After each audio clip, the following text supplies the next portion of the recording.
Bonjour à toutes et à tous, j'espère que tout va bien pour vous. Je vous remercie encore une fois pour votre fidélité, votre présence et votre soutien qui me touche énormément.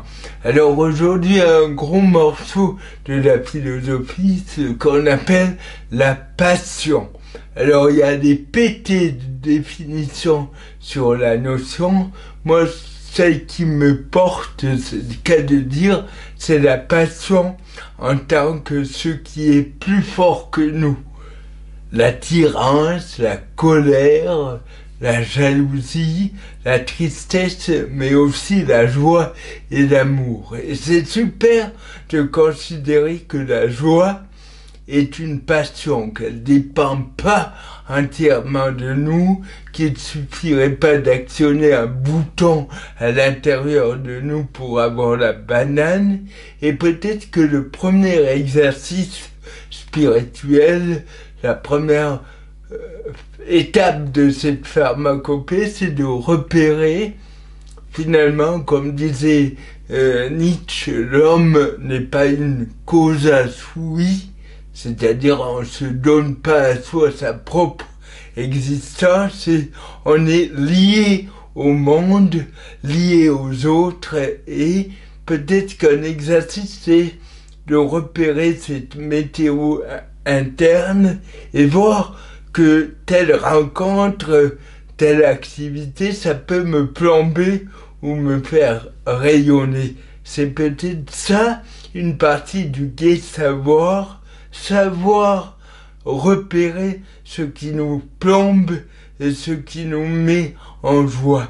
Affiner cette connaissance de soi et du monde et réaliser peut-être tout simplement qu'on est interconnecté et qu'il n'y a pas mon bonheur, ton bonheur, mais que notre bonheur est vraiment vital et concret.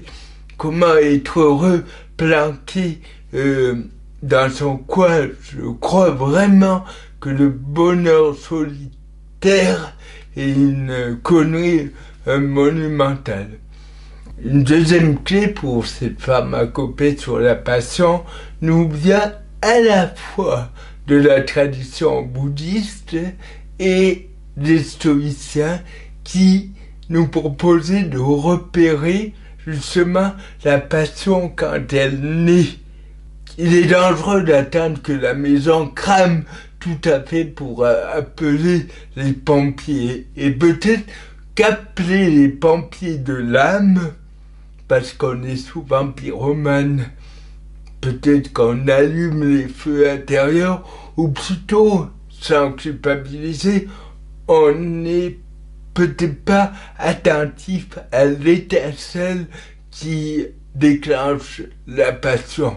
Comme disait Rousseau, mais c'est très stoïcien, la passion, quand elle nous emporte, c'est déjà presque foutu. J'avais un copain qui, dès qu'il sentait qu'avec sa femme, ça grinçait, au lieu de s'énerver, il se couchait par terre et il attendait que la vague de colère passe.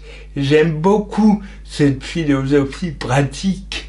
Peut-être que contre ce qui est plus fort que nous, on est impuissant par définition, mais peut-être que l'exercice suprême de la liberté, c'est de laisser l'émotion nous traverser. Ne pas rentrer dans le train de la colère, de la peur et de la haine. Donc, en résumé, l'homme n'est pas une causa sui, comme disait Nietzsche. On est dans un climat, d'où l'importance de repérer ce qui nous met en joie, et on est lié à l'autre pour le meilleur et pour le pire. Et le gai savoir précisément, c'est peut-être être hyper attentif à tout ce qui nous plombe pour ne pas tomber dans l'engrenage des passions tristes et pour aller léger vers le monde. Merci pour tout.